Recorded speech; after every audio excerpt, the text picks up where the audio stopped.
Welcome to episode 8 of the Gluttons for Punishment podcast, or GFP, a Toronto Maple Leafs podcast hosted by Michael Lepore and Anthony Bruno. He's Lepore.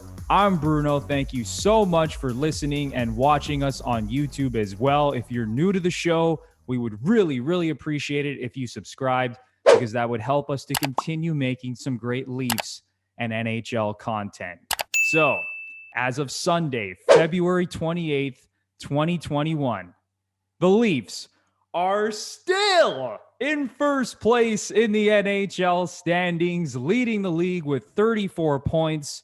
They have the best points percentage as well. They're second in goal differential, second in goals per game, sixth in goals against per game. Everything is going well for the Toronto Maple Leafs right now. Things are looking great. And we will go over the week that was and give you our thoughts and opinions on everything that went down with the Toronto Maple Leafs. But before we do that, it is time to welcome in my partner in crime, Mr. Michael Lepore. How are you doing, buddy? I'm A+, Bruno, like a good Canadian boy. I'm a cliche this morning. My alarm went off at like 6 o'clock in the morning to take the nephew to hockey. Sat in a cold rink. We always got some dirty looks walking into the Ottawa Sensplex with him rocking his Leafs toque and Leafs tape on his stick knob. But I'm a guy who likes to get up early, feeling energized for the podcast. It was a great week, and let's crush it, man. Lots to talk about. Love it, man. Love it. I can't remember the last time I woke up that early, Lepore. Really? It's been a long time. Probably since I was a little kid going to my 7 a.m. Saturday morning, Sunday morning hockey games or hockey practices. Yeah, I salute you, Lepore. I salute Thanks, you. Man. I enjoy it, man. Getting in that cold rink, watching these kids jump on the ice is awesome. It's awesome. It's the best. Yeah. All right, man. Yeah, so let's get into the week that was for the Leafs. Let's do it. And once again, Lepore, I mean, every single week just seems to be a winning week. Yeah, all our shows are the same. They all kind of blend together. It's like I can't even believe what we're watching sometimes, just with how well this team has been playing. It's crazy. But yeah, we're going to get requests to change the title of the podcast soon. For real. Ooh.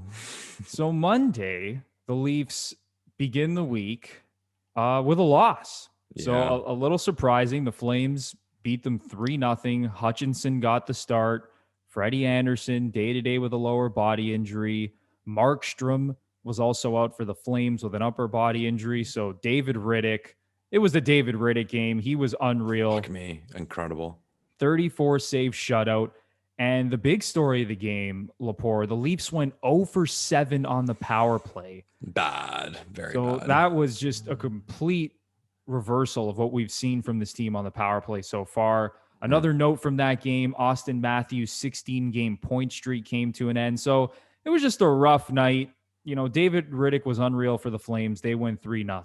But then on Wednesday night, the Leafs bounced back and beat the Flames 2-1. Michael Hutchinson made his second straight start, and he was really good. He now has a .924 save percentage in 3 games this season. Yeah. David Riddick was back in net for the Flames, and he was actually really good again. But the Leafs were able to steal the game late thanks to the heroics of William Nylander, which we'll get into later in the show. So that was nice to see. And once again, the Leafs went 0 for 4 on the power play Wednesday against the Flames. So 0 for 11 on the power play in 2 games against Calgary. But they split those 2 games, so everything ended up working out. And then on Saturday night, the Leafs close out the week with one of their most dominant performances of the season. Let's go. Shutting out Connor McDavid and the Oilers 4-0 without Austin Matthews, who was out with a wrist injury. Jack Campbell came back from his injury. He recorded his 3rd career NHL shutout. Jason Spezza with a vintage goal. Zach Hyman with an awesome goal. So the Leafs finished the week 2-1, Lepore. They're now 16-4-2 in 22 games. What are your impressions of this team, man? Well, you said it, man. Just wins. Started the week with a loss. I guess we'll start with that one. That's a funny game because I think if I told you that if the Toronto Maple Leafs lost 3-0 to the Calgary Flames, You'd probably think it was a boring game, not very eventful, and that Calgary was able to just pull out a win, maybe on a power play goal or something. But there was a lot of incident in that game. I mean, Calgary got that first goal. There was a joke on Hutch, and we all rolled our eyes. Just everything that we had fears of was coming to fruition. But I will give props to Hutch. He played well for the rest of that game. He had no chance on the other goals, and the game after that, he did play very well.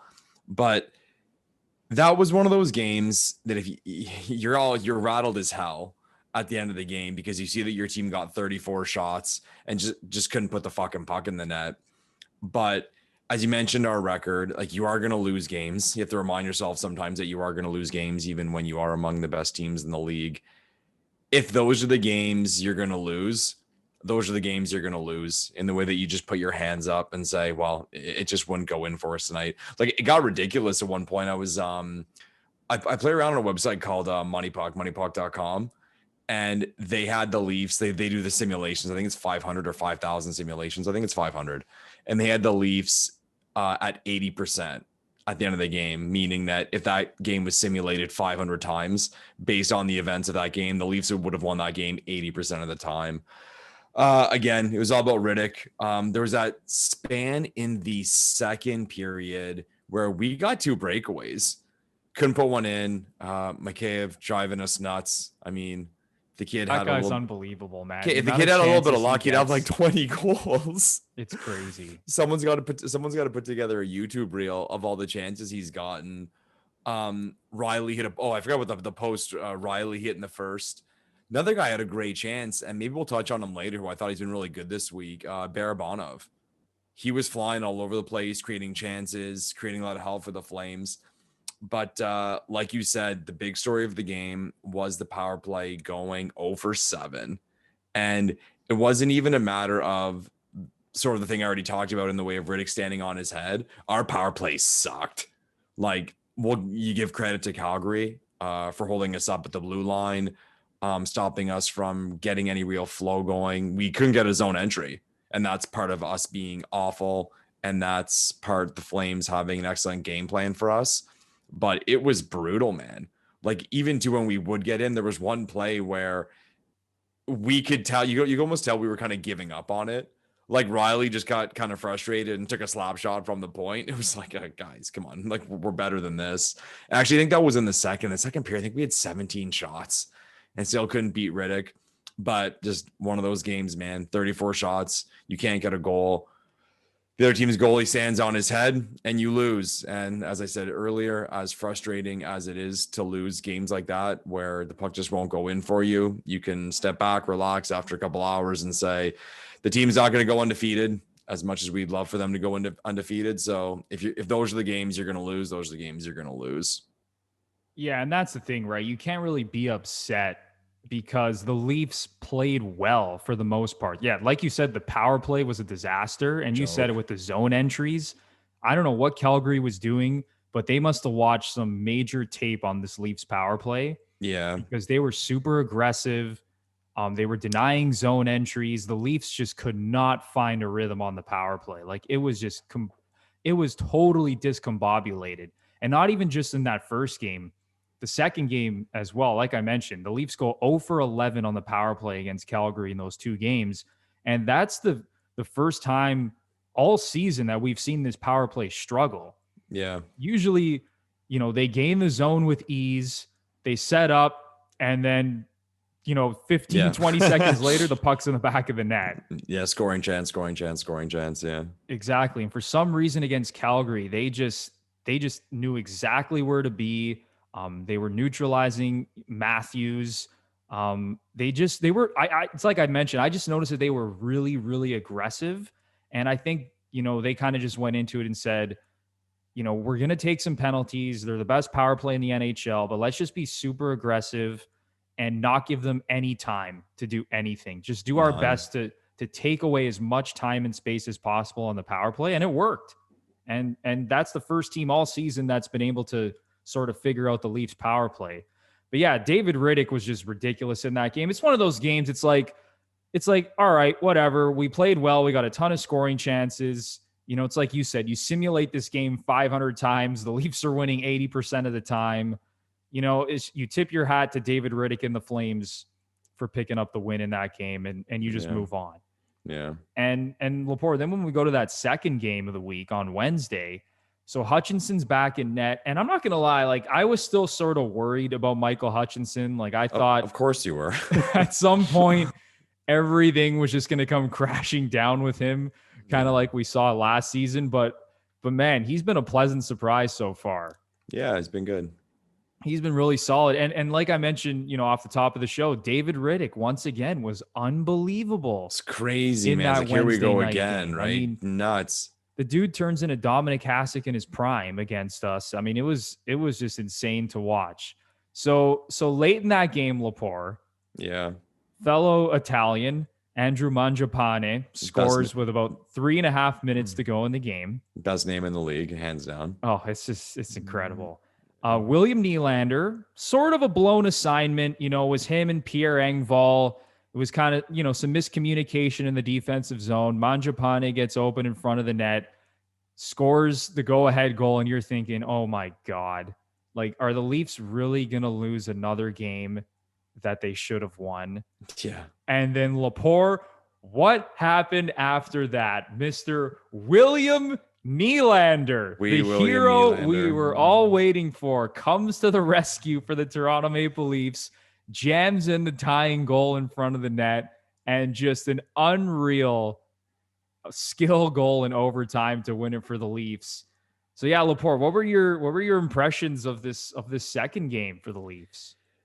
Well, when Mangiapane scored that goal, my coffee table paid the price with a nice slam to it, because I thought, like you mentioned, fuck, here we go again. But again, so much frustration in that game. The power play goes 0 for 4.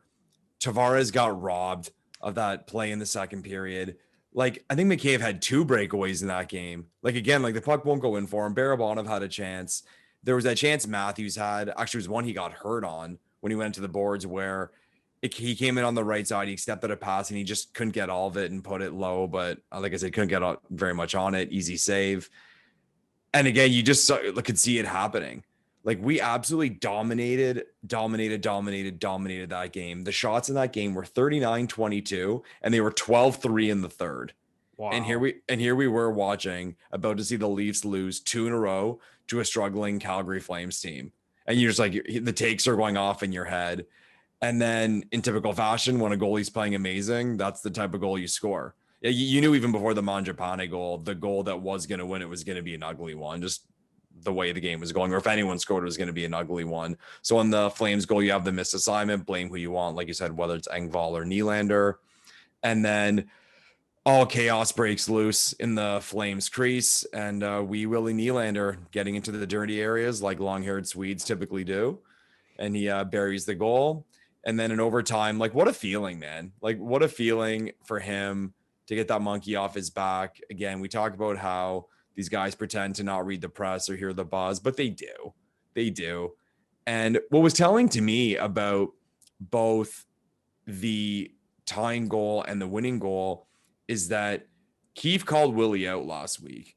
And we talked about how there were rumblings, or I'd heard things that there were some problems there that had not even been made public. So you have this game where the Leafs are down late, the goalie's pulled, and Keefe puts Nylander out there because whatever's being said between them, he is that trust that he can be an offensive threat.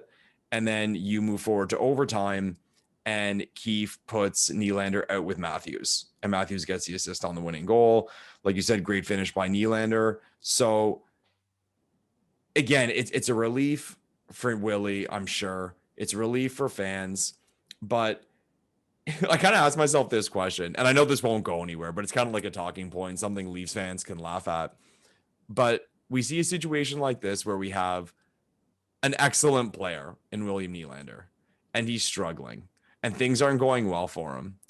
And he has a performance like this. Well, I mean, maybe his performance, if we actually broke down the underlying metrics, wasn't the greatest. But at the end of the day, this guy ties the game late and scores the winner in overtime.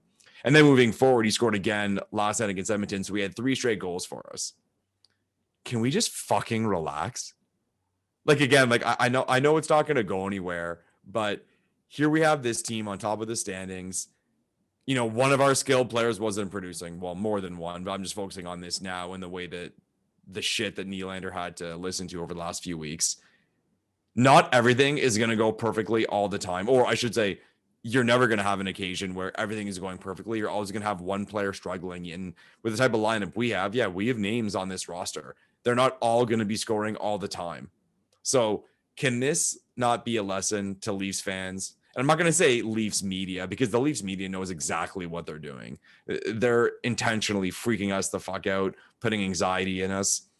But can we please just let this serve as a slap in the face that these guys are good players and sometimes the puck just doesn't go in for them, and maybe we shouldn't panic as quickly as we panic, because Nylander gave a big fuck you to everyone that's been dumping on him. Now he's got to keep going. He's got 3 goals in 2 games, and we want to see him get to season levels that we expect him to be at. But to me, it's just like, it was a great thing altogether, just to get everyone to fucking relax and for Willie to get that monkey off his back. Because again, questions of whether he wants to be a Toronto Maple Leaf. Keefe put him in those situations, so Keefe wants him around. And I mean, I'm not going to put too much in Willie having a big smile on his face after a GWG, but he had a big smile on his face. I'd like to think he wants to be here. So, I mean, that's my impression on the whole thing. But here's the thing, Lepore. Leafs Nation can never relax. Yeah, I know. Total waste of time, my last 5-minute rant. But here's what I'll say about William Nylander. And I agree with you in the case that, like, I think we do need to pump the brakes a little bit when it comes to, criticizing certain players if they go into a little bit of a slump. And here's the thing with William Nylander, okay? Let's not kid ourselves. Before the 2-goal game against Calgary, he had scored 1 goal in his last 10 games. And like I said on last week's show, I've defended William Nylander from day one. Smart hockey fans know that he is a great player. We all know this. But the thing with William Nylander, and I touched on this in the last episode, is that he shows flashes of absolute brilliance. There are times when William Nylander looks like one of the most elite players in the NHL with some of the plays that he's able to make. And when you see him make those plays and you see him, stripping guys of the puck and being active in the offensive zone, winning puck battles and, scoring goals and, dirty goals in front of the net or high skill goals like we saw in overtime, you're seeing all the tools that he has in his toolbox and how good he can be.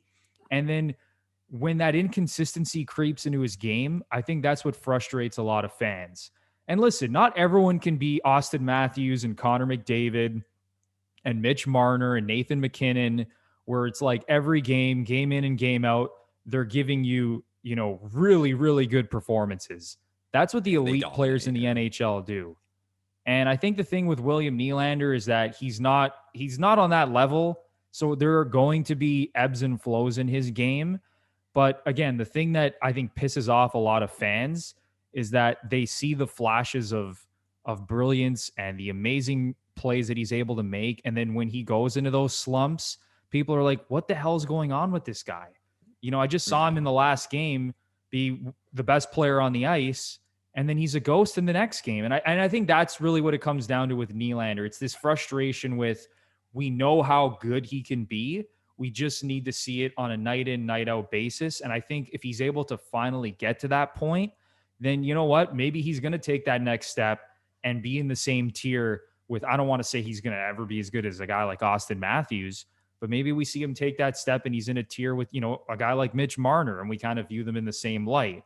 And now I know Leafs management. Like if Willie was an all-star, I mean, I'd say like that's where people would like to put his ceiling. If that kid was an all-star, he's got that potential, I think. Yeah, no, absolutely. And listen, Leafs management, they saw the same thing. Why do you think Marner got over $10 million and Nylander's, coming in at 6.9, right? I think they see the same things as all the fans do, where there are nights when Nylander looks just as good, if not better, than Marner and Matthews for that matter. But then there's other nights where, like I said, he's invisible. So at the end of the day, Leaf fans just want to see more consistency out of William Nylander. But Lepore, I guess another thing we need to touch on is the Calgary Flames.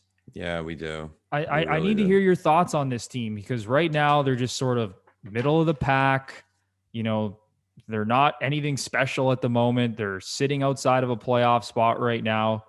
So Lepore, what are your thoughts on this Calgary Flames team? They had a really bad week. Just going back to last Saturday, lost 3-1 to the Canucks. Then they were able to get an overtime win against the Canucks. But then listen to this one. Wednesday, Friday, Saturday, they played Canucks, Oilers. They lost 5-1, 2-1, 7-1. So scoring 3 goals in 3 games and allowing 14 goals. Then they get the win against Toronto, the 3-0 win. But as we touched on, Riddick stood on his head. They had no business winning that game. Then they lose to the Leafs in OT, again, only scoring 1 goal. And then the next game on Thursday, the night after that, they lose 6-1 to the Ottawa Senators. So this team had a week from hell. Brad Treliving did an interview last week, and it got some buzz because he didn't hold back. He was very, very vocal about his frustrations with this team.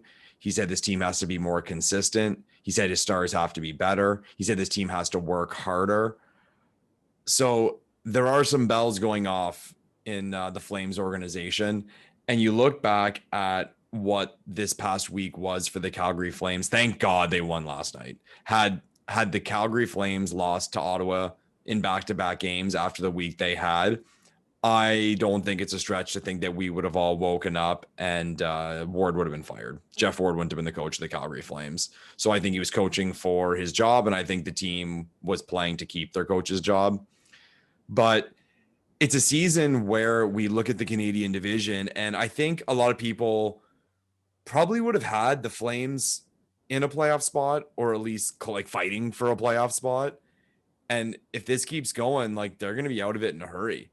Because what are they now? Like they're 500, I think. Yeah, just 10-10-2. Yeah, like 10-10 rang a bell. But yeah, just after that week, absolutely miserable. And I don't know, man. Like if I had to bet, I don't think Ward lasts the rest of the season. I mean, what's your take on the Flames? Yeah, so, when I think about the Calgary Flames coming into the season, I thought they were a playoff team. I didn't think they were a great team. I thought they'd be a team fighting for the 3rd or the 4th seed in the Canadian division. And, just kind of looking at their roster, I really like some of the talent they have up front. Got Johnny Gaudreau, Sean Monahan, Matthew Tkachuk, Lindholm is a really good player too. Yeah. Like they got some talent in that top 6. And you add in a guy like Michael Backlund, who's a nice 2-way center. Obviously Giordano on the blue line. I mean, their blue line is okay. Like it's nothing special. They got some solid players back there. And then of course, Jacob Markstrom in net. Now he's been injured. He's missed the last 4 games. And I'm sure once he returns and he gets back into form, that'll sort of settle some things down a little bit. But when I look at this team, I don't want to say they're completely mediocre, but that's really what they are at this point. Like they're just sort of a middle of the road team. Despite some of the talent that they do have, especially in their top 6, it's still just not enough. And do I think they can make the playoffs? Yes, I absolutely do think that they can make the playoffs in the Canadian division because, as we know, the Canadian division just isn't very good. But do I have any confidence in this team, Lepore, to actually make a playoff run or to win a playoff series? Not at all. No. And when I watch this team against the Leafs, it's one of those things where it's like the Leafs just, they outplayed them. The Leafs look like the better team. Calgary, they never at any point, during the games that we saw against Toronto specifically, where I was like scared of that team and you just felt like they had control of the game or that they were generating, all these high quality scoring chances. It just wasn't happening. Mm-hmm. And that's the thing when it comes to this Calgary Flames team is I just think they're sort of, I don't want to say they're stuck in no man's land. I mean, they kind of are to a certain extent, just in terms of like, they're not bad enough to land like a high draft pick to improve this team. Like they're not going to get like a top 3 or 4 pick in the draft, obviously. Right. No, lottery, you never know, but yeah. Yeah. I mean, it's possible, I guess. It's possible, right? But not likely. It's just, like when I look at this team moving forward, yes, I like some of the talent that they have, but this team needs more, Lepore. Yeah. They need something. I don't know if they got to go out there and make a trade, maybe improve the defense core a little bit. I mean, they're, and even, I say that they have all this talent up front. They're 26th in the league in goals per game this season. It's that low. 26th in the league in goals per game. Wow. So, this team has the talent, but they're not producing right now. I'm just double checking it. Yep, they're 26th in the NHL, averaging 2.59 goals per game. That's just not going to cut it. And then when you look at goals against, the Calgary Flames are 20th in the NHL. So this is a below average team when it comes to putting the puck in the net and defending. And that's just not going to cut it, Lepore. So I don't know. I mean, I don't know how you sort of address this moving forward, but do you have any faith in Calgary actually like making some noise in this division and potentially like winning a playoff series? No, because at the end of the day, the teams that would make it, there's no one in the division who I would pick them to beat, who I think is going to make it. Like I wouldn't pick them to beat Edmonton. I wouldn't pick them to beat even Montreal. And I definitely wouldn't pick them to beat the Leafs, but they got to do something. Like sometimes things just get stale. And I think kind of that's what you were touching on, saying there's kind of a no man's land. Like things feel stale with the Calgary Flames. And you have 2 years ago where Gaudreau got, was it 99 points? He had 99 points. Yeah, 99 points. That rings a bell. I was going to say he's 99 points. Last year, I think he had a solid year, but things didn't go as well, obviously. And then the season got shortened. This year, he's been pretty good. I think he's almost at a point a game. But his name's come up in the past for possible trades. I don't know, just because he's like a very skilled American player, and those guys' names and those types of players all seem to come up in trades. But maybe they got to do something a little drastic. Like I said already, I don't think Jeff Ward lasts the season, especially if things keep going the way they're going. And then even if this team finishes in fourth and goes out in the first round, does he keep his job? I mean, he's been there since 2019. So like what? And I know that sounds like, it's only been 2 years, but no, in the NHL, that's kind of the window you get. If you're not advancing and you have a team that's spending and trying to win, that's the window you get. And they went out and got a goalie. So I don't know, man. Things don't look the greatest in Calgary, but I do think they need something to happen. Like they're not going to be able to dump that Lucic contract as much as I'm sure they'd love to, and how much that could help them if they could better fill that salary. But something's got to happen. Like it's so crazy how quickly things change in the National Hockey League. Yet a few years ago, where you saw Tkachuk, Monahan, and Gaudreau at their ages, and the contracts they all got signed to, and it was kind of scary from a standpoint of other teams in the way that they signed those. They locked up those 3 good young players at the contracts they did. And I remember a lot of Flames fans laughing at Leafs fans saying, look what we signed our stars for compared to your stars, especially when Johnny Gaudreau was putting up 99 points. Like that's very, very impressive. But here we are 2 years later, and you mentioned where they are in goals scored, and you mentioned where they are in goals allowed. So just a team kind of there right now. And I mean, you want the Canadian teams to do well. Like I like the Flames. I like Gaudreau. Like I love Tkachuk. Like what a tip on Hutch he had. Like no chance for Hutch on that one. Monahan I've always really liked because he played for the 67s here in Ottawa, and I got to see him a lot live. So yeah, hopefully they can turn it around. And how can you not like Giordano? Like what a story. I think he was playing in Germany before he got to the NHL, and now the guy's an NHL captain. So like they're a likable team, the Flames. It's just like just kind of there and missing something to get them over the top. And I don't even necessarily think it's about like adding a star or a big X factor. It's just a change and maybe a little bit of depth, because I mean, they have names. We have, like you said, they have Tanev. I don't even think we mentioned Hannafin. So it's a weird one, but this year doesn't look too good for them. Yeah, even Rasmus Anderson, the defenseman they have. I'm actually a really big fan of his too. I like how he moves the puck. He was a pain in the ass for Matthews the other night. Holy fuck, he did not leave him alone. Yeah, he looks like he's a really nice player. But yeah, it's just this Flames team to me, and you said it sort of with, when you compare the stars and how Flames fans may have been saying, oh, look at the contracts that we gave to Gaudreau, Monahan, and Kachuk, and you guys are overpaying Marner and Matthews and Tavares and all these guys and Nylander, right?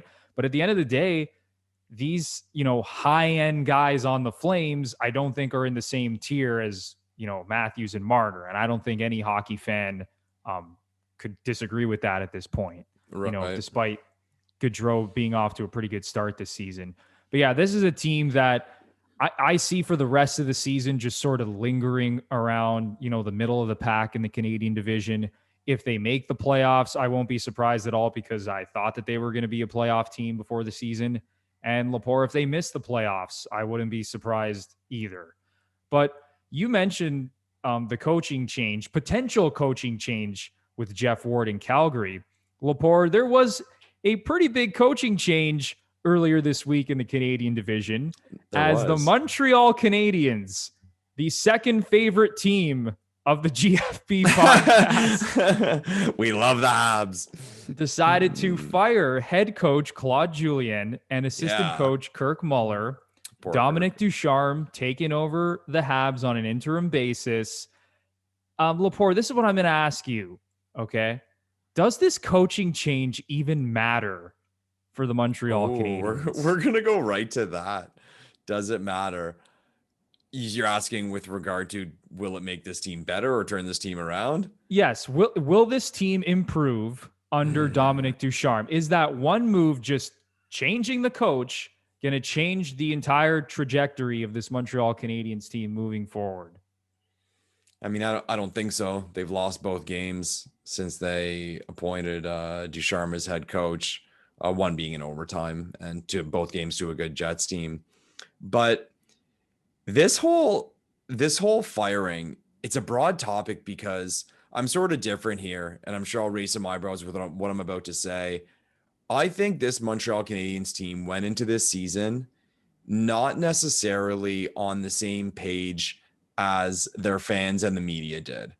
And what I mean by that is these are smart people running organizations, and the Montreal Canadiens are like they are a corporation and they run very well.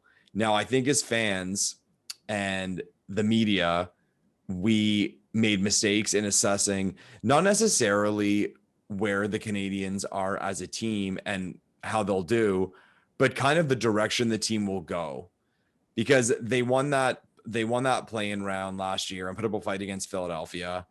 And I think that team goes into this year with some optimism, or the fans do, I should say, and they get off to a great start. And there was the mentality that this team was a legit team that was fully willing and able to make a run.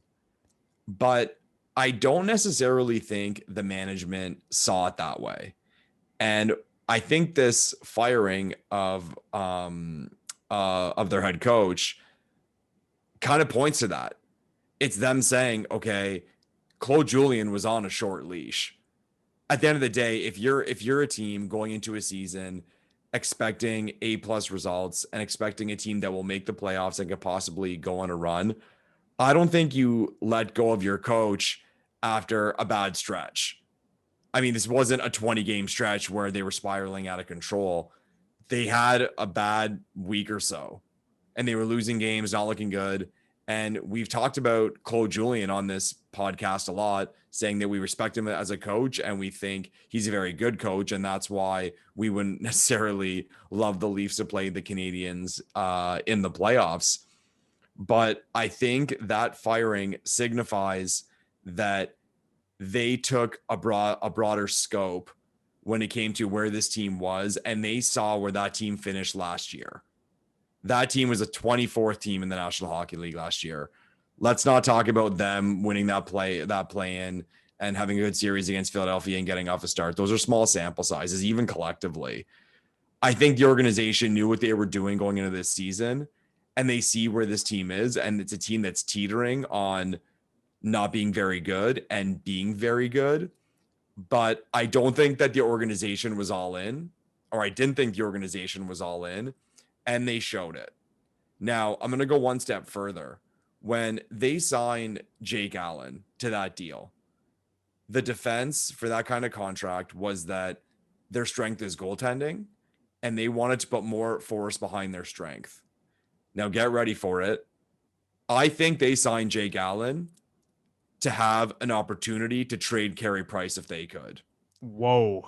Now, I don't think it means they're going to the decision was made to trade Carey Price, but I think they took a look at where this team was last year, being the 24th best team in the NHL. They signed Allen sort of as an insurance policy because they had the cap space. And then they go into the season thinking, let's see how it goes. But if we are, again, a team that's in the bottom third of the league, we have to make changes. The Montreal Canadiens cannot have multiple seasons of being in the bottom third of the league and changes not be made. I think most teams could say that. So what's your biggest asset? What's your biggest piece? Anytime a team wants to shake something up, they have to look to their biggest assets and see what they can get in return. I mean, when the Leafs did it, the first thing was, okay, where's Phil Kessel going and what are we going to get for him? We just touched on Johnny Gaudreau in Calgary. If the Flames really wanted to change things up and get a return on something, they'd have to do with Johnny Gaudreau. The Canadiens' best piece is Carey Price. And the way this team's built, they're in that in-between area where they're not going to tank, or I should say, based on like their cap and the players they pay, you can tell they're not necessarily fully going for it, and they're not necessarily a team trying to tank. So with Price as that piece and signing Jake Allen, I think Jake Allen served as an opportunity to, if they wanted to move on from Carey Price, they could and still have goaltending stabilized. So I think you look at the way the season started for Montreal, very, very well, but they had a little stretch. They let go of their coach. And then you look at that signing of Jake Allen, and I think that organization is sitting in their office ready to make changes. And I'm not going to say they're ready to blow it up and tear it down and do a full-on rebuild. I mean, they signed Gallagher, or they re-signed Gallagher. They signed Anderson. They signed Toffoli. Like Weber signed long-term. I think this team is in a position where they can decide to go either way. And it's very smart, and it's very well done. We've talked about how the Canadiens have done a very good job, how Bergevin's done a very good job. I just look at the overall scope of it, and I think we may see some further changes with Montreal if the season continues to go the way it's going. And in the offseason, they're going to have to do a lot of looking in the mirror, because if this season goes poorly, I think that Carey Price card is going to get discussed. I'm not sitting here saying this team is going to trade Carey Price, but again, I think that signing of Jake Allen was to have an insurance policy if they want to move on from him. There's so much to unpack here with the Montreal Canadiens, Lepore. I mean, I can go with this in so many different directions. And what I keep looking back on is something that you brought up, how last season, this team was the 24th ranked team in the National Hockey League. They would not have made the playoffs. Montreal Canadiens fans, there was no hope in hell that team was making the playoffs last season if the entire 82-game schedule had been played out. They had 2 8-game losing streaks. Oh, it was a complete disaster last season. So they get lucky to get invited, as I say, to the playoffs last season. And they win the qualifying round series against Pittsburgh. And Carey Price was really good in the playoffs. He went from having a really mediocre, I would even say below average regular season, to being back to Carey Price in the playoffs. And Montreal Canadiens fans were loving life. They just beat Crosby and the Penguins in the qualifying round. They put up a decent fight against Philadelphia in the first round. So Habs fans going to the offseason thinking, here we go. We're back, baby. They trade Max Domi for Josh Anderson. They sign Tyler Toffoli. They bring in Joel Edmondson. And to Montreal Canadiens fans, it looked like, oh, wow, we're adding all these just fantastic pieces and we're building this great team. But when you actually looked at that team on paper and you took a step back and you looked at what had happened over the last, calendar year, the last couple of years, that team was still not very good. And I think their fans went into the season with this expectation that they were going to see the same team that they saw in the qualifying round. And when you still think about guys like Jesperi Kotkaniemi and Nick Suzuki, they're still young guys. Yeah. And at the end of the day, as good as, we've talked about Nick Suzuki and how we think he's going to be a really good player. He's still not there yet. He still needs time. And at the end of the day, I think one of the biggest problems with this team is their talent down the middle. So when you look at the Montreal Canadiens' top three centers, Nick Suzuki, Philip Deneau, and Jesperi Kotkaniemi, they have combined now for 7 goals in 20 games this season. How on fucking earth is that team going to compete with other teams in this Canadian division specifically? When you think about the center depth that all these teams have, when you look at Matthews and Tavares, McDavid and Draisaitl, even Calgary with Monahan, Lindholm, and Backlund, and then Winnipeg with Scheifele, Dubois, Stastny. And then you look at this Canadiens team, and Philip Deneau, I know is, he's taking a lot of heat right now in that Montreal market, and Habs fans are not happy with him. 0 goals in 20 games for Philip Deneau. He hasn't scored a goal yet? He has not scored a single goal this season, Lepore. I knew they were shitting on him. I didn't know it's that bad. Like, it's been really bad, but it's one of those things where it's like, first of all, Deneau was not who you guys thought he was. And it kind of reminds me of the Tyler Bozak, Phil Kessel era in Toronto, where Bozak was miscast as this number 1 center because he was best friends with Phil Kessel and they played on the first line. And, he was like a 50, 55 point player. And when I think about Philip Deneau, he's a good two-way center. We all understand, he's a good face-off guy. He's good defensively.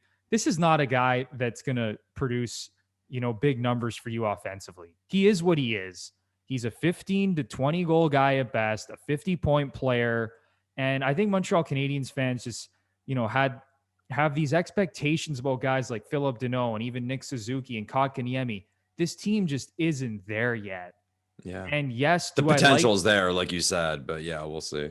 And I like, some of the players they have when you sort of move down their roster and how they don't really have, a bad line, I guess. Everyone likes to say that, they're a balanced team and they have good players, up and down all 4 lines. But at the end of the day, I've said this so many times, they don't have the high-end talent to consistently generate offense. They just don't. And then when you add in how terrible Carey Price has been this season, and 88 save percentage in 12 games for a guy you're paying $10.5 million a year, who's in the 3rd season of an 8-year, $84 million contract. It's a complete disaster. And Lepore, you said it.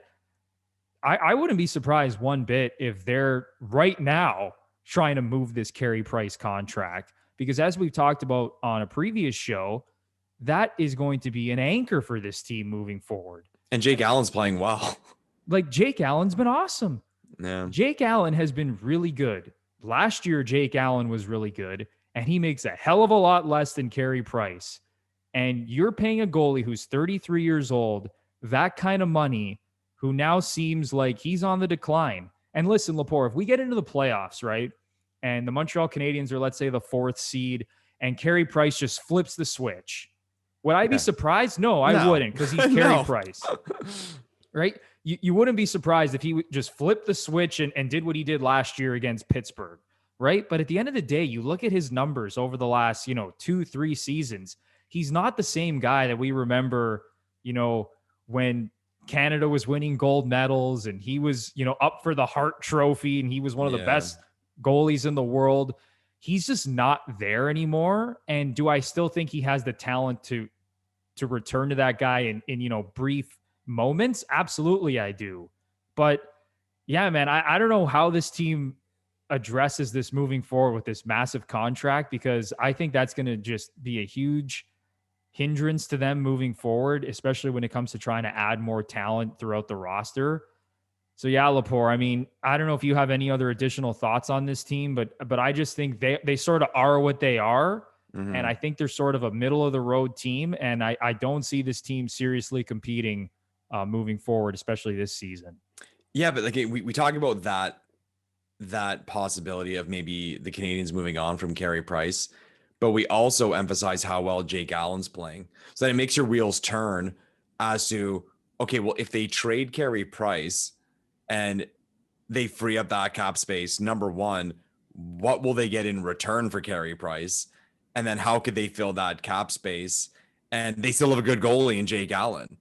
So things could go very, very well for the Montreal Canadiens. Like we've said a million times on the show, they're very well built, very well structured. Bergevin's done an excellent job building that lineup. So they have to be evaluating it. They have to be evaluating it. And it's funny because we look at that contract and we talk about how it's terrible, but I always say it only takes one team. I mean, Price has, I'm sure, no movement, no movement clauses in his contract, but there's going to be one team that's going to make it happen. And I'm sure if the organization went to Price at the end of the day, players don't want to play for teams who want to move on from them. I'm sure Carey Price doesn't seem like that personality that he'd want to, but the Montreal Canadiens are going to be an interesting one, man. Very, very interesting because you could see it going either way. Like you could see both short-term and long-term, because if Montreal turned it around, like we wouldn't necessarily be surprised. Like, I don't think they're going to win the division or whatever, but if someone told me they're still going to finish second in the division going a little run, I wouldn't be shocked. But if the wheels completely fell off, I wouldn't be shocked. And then let's say even if they did, finish decently this season and then went out in the first round, these things we talk about major changes, would we be shocked about any of it if it happened? No. Because at the end of the day, teams are built certain ways and they have to take advantage of things when they're going well, and things are going well for Montreal. So even with making the playoffs, I wouldn't be shocked at that kind of move come the offseason. It's going to be fun. It's going to be fun watching Montreal. But let's be honest, man. Bergevin's got to cut his hair that way. Oh my God. That flow is getting out of control with Bergevin. He used to be the guy, well dressed, amazing hair. He showed up to that golf tournament all jacked. But Berge, what are you doing with that hair? That's way too long. It's a disaster. Yeah. But yeah, like you said, Lepore, one thing for the Montreal Canadiens, you have the most jacked general manager in the league. So at least you have that going for you. Oh man, Bergie walking around downtown Montreal at the bars, he's doing well. He's doing well with the ladies for sure. Must be going off. He's doing. We don't know if he's married or what's going on, but he's getting more attention than the players, I think, in Montreal right now. That dude is a weapon. He's an absolute weapon. Oh, man. But all right, Lepore, that's enough of this Montreal Canadiens team, the second favorite team of the GFP podcast, which I just wanted to mention one more time. But yeah, let's move on now to the Leafs' final game of the week on Saturday night against the Edmonton Oilers. The Edmonton Oilers, who came in having won 5 in a row, and I believe it was 11 of their last 13 games, and Oilers fans thought this team was back. You're just chirping everyone today on the podcast. Oh, I love it, Lepore. I absolutely love it because I post a lot of content on other, social media platforms like TikTok and Twitter and all that stuff. And there's some Oilers fans that come at me and, they say, "Oh, what did you say about the Oilers? Well, now look at them. They're right up the Leafs' ass and they're going to pass them this week." No, they're just not. You look at the Oilers, this Oilers team, Lepore. I mean, they're just not very good. And I think we all know the recipe to beat this team at this point. And I know it's extremely difficult to do, but if you can contain McDavid and Draisaitl, and if you could somehow keep them off the score sheet, there is essentially a 99.9% chance that you're going to win that hockey game. Yeah, just like we saw on Saturday night. The Leafs shut them out 4-0. Jack Campbell. Oh man, that Jack Campbell smile, Lepore, just melts my heart. Trying to hug Jack Campbell. Oh, what a just glorious human being. A fluffy teddy bear, Jack Campbell. Oh man, love that guy. But yeah, he was phenomenal in his return from injury.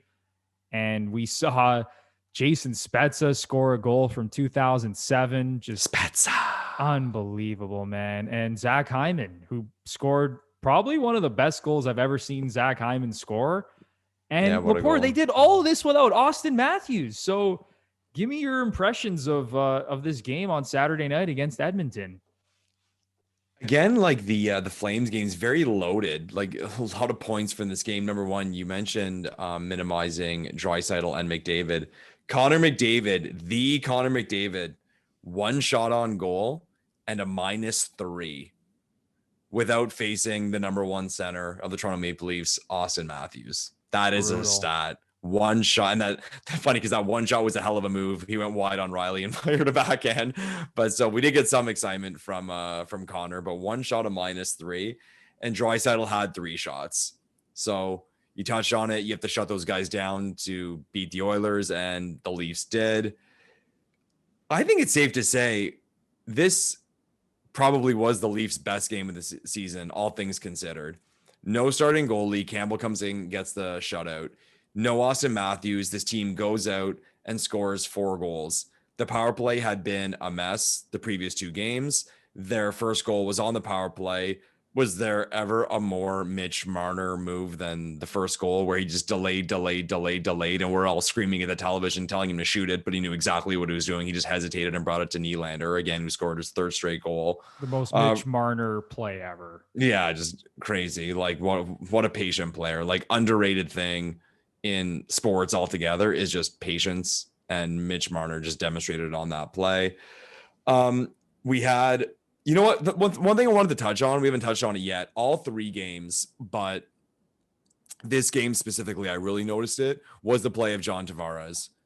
Didn't score. The guy wasn't lucky enough to have a puck go in for him. He had the chances. Like, he's just so cursed right now, but he was great this week. Tavares was everywhere. He made a great draw pass to Marner on the 2nd goal. And one thing, I don't even know if it got pointed out on the telecast, but he laid a hit on the Hyman goal to get the puck loose before Hyman was able to bring it out and score. So, like, underrated play. That's what you want to see from your captain, your leader. And then you mentioned Jason Spezza again, man. Like, what a signing, what a guy. Like, that move, just like that hesitation. And even as a viewer, when he put that stick down, everyone was thinking, okay, he faked the shot to pass, and you're just waiting for pass. And then he caught the goalie a little out and roofed it. Like, what a goal. What a great goal. So just a great win for the Leafs. Again, this Edmonton team came in hot. They are the 2nd place team in the division right now. And you saw it on the Leafs players' face after the game with how happy they were with the win and how they embraced Jack Campbell. First shutout of the season for the Leafs too. That's something else. I mean, as great as the Leafs have been, no shutouts. The first shutout, Jack Campbell gets it. But it's not too often you can look at a game, no matter what the score is, and say all positives, but all positives. I mean, there's nothing I can circle to really and say, I wish this was better. Actually, there was one stint in the 2nd period where I forget the order it came in, but between Barabanov and Vesey, they had like 3 unbelievable turnovers. It was like, almost like, guys, like, what are you doing? It was almost as if like they were doing it on purpose. They were so bad. It was crazy. But minus that little stint of negative events from our fringe lineup players, pretty well a perfect game. So not much more to say than that. Yeah, I completely agree with you. I think this was their most impressive win of the season. When you consider Austin Matthews being out of the lineup with a wrist injury, Jack Campbell coming back after a month off with an injury, and this is a Leafs team this season that hasn't had any significant injuries. None of their stars have gone down. It's been mostly fringe players, guys that you can replace. And I'm not saying it's easy to replace, some of the guys that have been out of the lineup. When you think about, Thornton has missed some games and Hyman's missed some games, and Muzzin was out of the lineup with the facial injury. Simmons, Robertson, man. And Robertson. Like, these guys aren't going to make or break the team. They're not like the core star players, obviously, but these are really solid secondary players. And when you're missing them all together, when you're losing them all together, it adds up. People make that point. Oh, it's just Simmons. Oh, it's just Thornton. Well, when collectively they're all out, now you have half your lineup gone.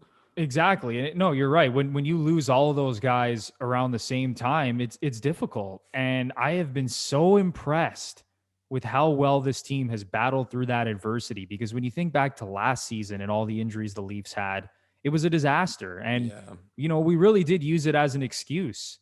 And I brought it up plenty of times on Twitter last season.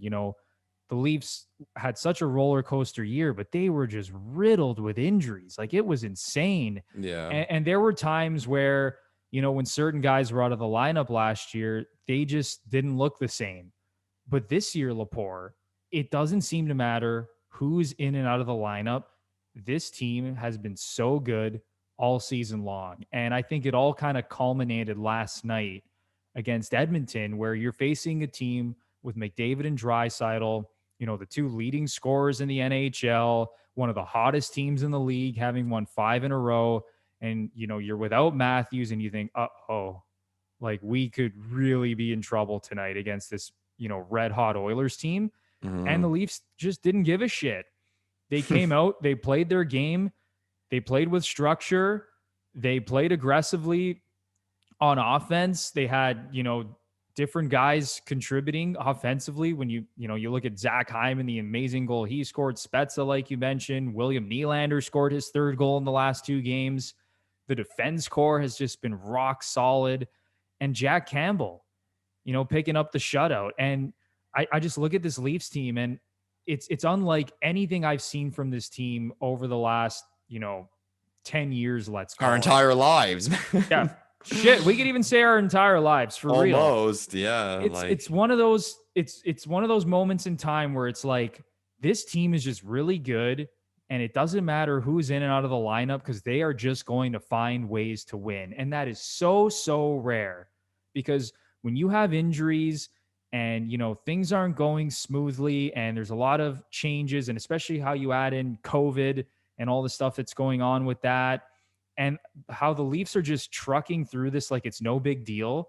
And Lepore, one thing I want to bring up, their record against every team in this division. So against Montreal, 3-1. Against the Senators, 3-1-1. Winnipeg, 1-0. Edmonton, 3-1-1. Calgary, 3-1. And Vancouver, they're 3-0 against. Wow. Okay. They're just beating everyone. Yeah. So it's not like they're just hammering 1 or 2 teams. Yeah. No. Wow. Yeah. Impressive. Not like the Montreal Canadiens, who just beat up on the Canucks and then everyone thinks they're great. No, the Leafs have been really good against every team in this division. And I mean, there's really nothing else to say. It's just, they have been so consistently good this season. It doesn't matter who's in the lineup. They're finding ways to win, and you just love to see it, Lepore.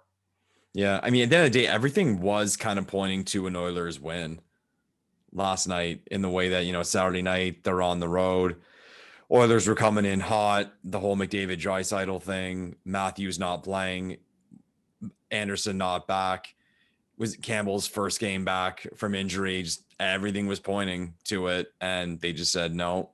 They played well. They scored on their 1 power play opportunity. Played a great road game defensively. I'm sure Keefe loved to see that. They got the saves when they needed to, and just comfortable win. And we've seen a few of those this year. And as Leafs fans, we didn't really know what it felt like to get those kind of comfortable, solid, professional wins. That's what we saw last night, and we've been lucky enough to see a few of them this year. It's, like I said, it's kind of foreign to us as Leafs Nation, but I'll get used to it if they let me. I'll allow that one. Yeah, I could sure as hell get used to these. Oh, Leafs are up 3-0. All right, call it a night. This game's over. Yeah, which we could never do before. Oh my God, since I've been following this team, I do not remember it being this good. I mean, this is unbelievable. But yeah, Lepore, man, we got to touch a little bit on the Edmonton Oilers, because like I mentioned, this team comes in winning 5 in a row, and quietly moving up the standings in the North Division, because they didn't get off to a good start. I believe this team was 6-8 after their first 14 games. Yeah. So quietly just moving up the standings. No one's really noticing them because the Leafs are playing so well. And Montreal was kind of dipping. So yeah, they kind of caught that second spot. Yeah. And I mean, obviously they have McDavid and Draisaitl, and everyone's seeing the highlights from those guys every night. But what's your impression of this team moving forward? Like, do you think the Oilers are the second best team in the Canadian division behind the Leafs? No, I still got the Jets. And when you went through that list of the Leafs record and their record against teams in the division, how they fared, We've only played the Jets once. Like, I'd like to see the Leafs a lot more against the Jets, because the Jets are a team I think could do very well in this division and maybe could do some damage in the playoffs.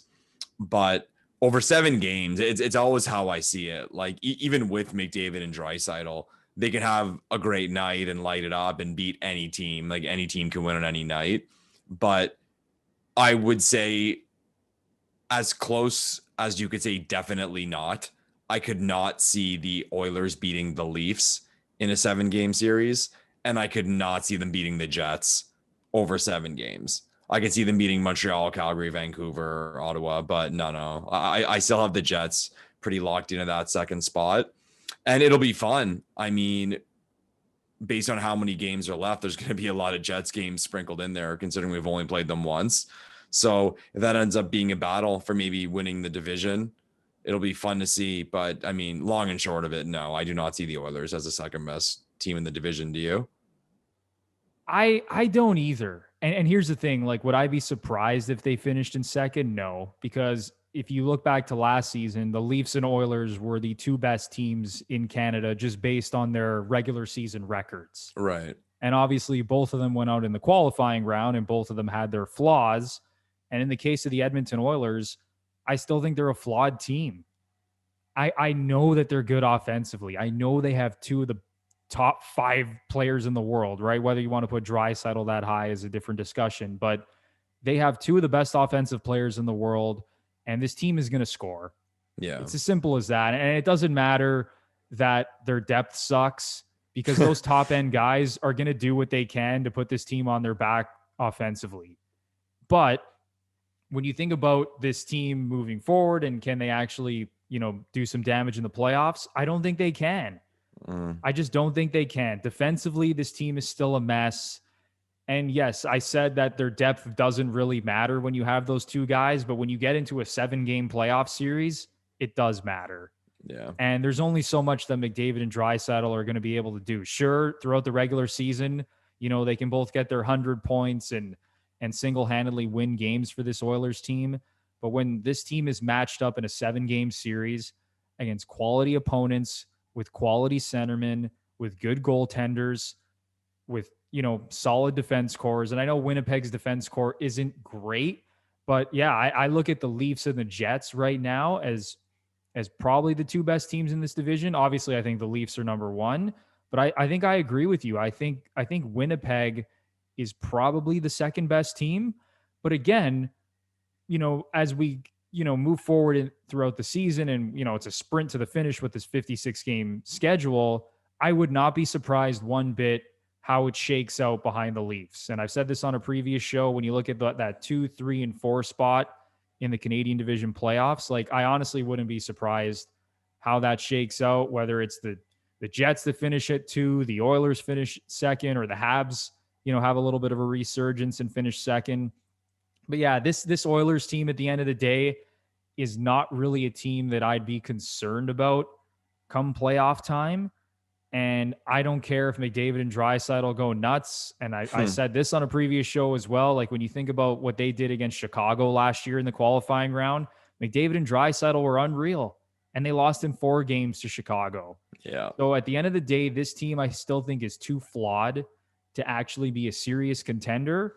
But man, if they can just figure out a way to surround those 2 stars with some more depth throughout the lineup, with some better goaltending, I mean, this team is right there.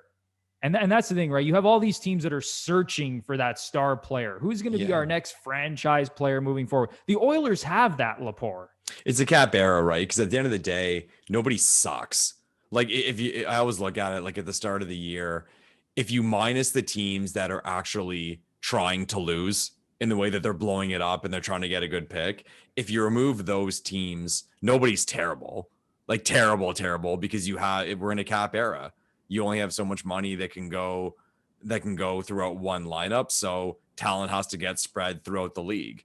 So there's a lot of teams in that spot. It's just the Oilers have 2 of the best players. So things could turn around in a hurry if they win some lotteries, but we'll wait and see. I guess it hasn't happened yet. And I don't have a lot of confidence, to be honest. Yeah, it's just one of those teams where they need to find a way to surround McDavid and Draisaitl with a little bit more talent, and they could be a really, really good team. But Lepore, we should talk about now the Leafs' upcoming schedule. Heading into next week, they are going to play the Oilers 2 more times. So they got 4 games on the road. They're at the Oilers on Monday, on the road, obviously, against the Oilers on Wednesday, before 2 games against the Canucks on Thursday and Saturday. So, what are you expecting moving forward next week from this Leafs team on this road trip? Well, it's like easy to say 4 winnable games, but I don't know if I should say I expect them to win all 4. But from what we saw last night against Edmonton, I expect more positive performances at the end of the day. Those 2 games against the Flames, we did see dominant performances. We did see a dominant performance last night against Edmonton. Not to sound arrogant, but why should we expect anything less against teams we've shown we can beat? And especially moving forward to the Canucks. I mean, we did very well against the Canucks during our stint with them earlier in the season. Why not expect more victories? And even then, I should take that back. Not victories, because anything could happen. We saw in that Riddick game. That game Riddick stood on his head. Well, both games stood on his head, just the one we lost.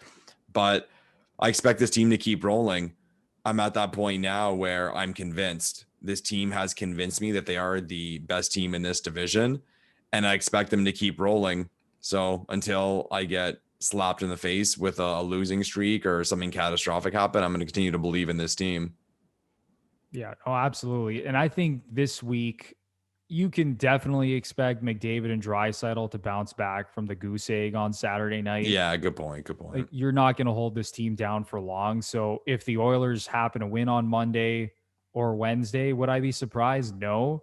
But in the grand scheme of things, I think the Leafs are probably going to have another winning week. Yeah. And, we talked about the Canucks plenty of times throughout this season. They just don't appear to be very good right now. So that's a team that you got to beat. And again, Lepore, like you said, anything could happen. Like, the Leafs could play really well and Vancouver just, has a really good goaltending performance, or Vancouver's stars decide to show up and it's, maybe it's like a high scoring 5-4 sort of game that the Leafs lose, right? But at the end of the day, I'm now going into each new week expecting the Leafs to have a winning week. Yeah, it's like baseball winning record. Win the series, right? Win the series. Exactly. And I'm sure there's going to be moments throughout the season, and we've already seen it with this Leafs team, right? When you think about the collapse against Ottawa, there's going to be moments here and there where this team, just maybe doesn't have it one night. Or the games against Calgary where Riddick stands on his head and you just throw your hands up and say, well, what the hell are we supposed to do, right? There's going to be games like that as we continue to push forward here to the end of the season. But the way this team is playing right now, in all parts of the ice, when you look in the defensive zone, the neutral zone, the offensive zone, this team is just dominating all over the ice. Yeah. And I'm expecting more great things moving forward. So, Lepore, any sort of final thoughts before we wrap this thing up? No, like I said, it was a really good week. Great performances. And as a fan, like we've already touched on, you can't expect to win every game, but you just hope your team gives you good performances. And we keep saying it, there's not a lot of negative talk in Leafland. I mean, we had a lot of drama with the Nylander thing, and we talked about that in our last episode, but that's cleaned up for now. So the positives just keep piling on, and more things we've said, more things we've already said in the way that we're not used to it, but we just keep getting smiled on. And I like it. I'm not going to argue with it. I like it. So let's keep it rolling, boys. You said it, Lepore. The good times, they keep on rolling. They are rolling along right now. And we know as Leaf fans that this could change at any moment. We're all ready for that. Yeah, but it's not going to change anytime soon. I promise you that, Leafs Nation. It is not going to change anytime soon. Things are different. We said it on the Gluttons for Punishment podcast. Things are different now. That's it. This is a new team, everybody. But that is going to do it for episode 8 of the Gluttons for Punishment podcast, or GFP. Thank you so much for listening to us. whether that's on Apple, Spotify, Google. If you are listening to us, we would really appreciate it if you subscribe to the show, give us a 5-star rating and review. That would be awesome. And then, of course, thank you so much for watching us on YouTube as well. We would really, really appreciate it if you hammer that like button, subscribe to the channel, and ring that notification bell so you know exactly when the GFP podcast is going to post some new content. So that does it for this episode. For Michael Lepore, I'm Anthony Bruno. We will see you guys next time. Thanks, everyone.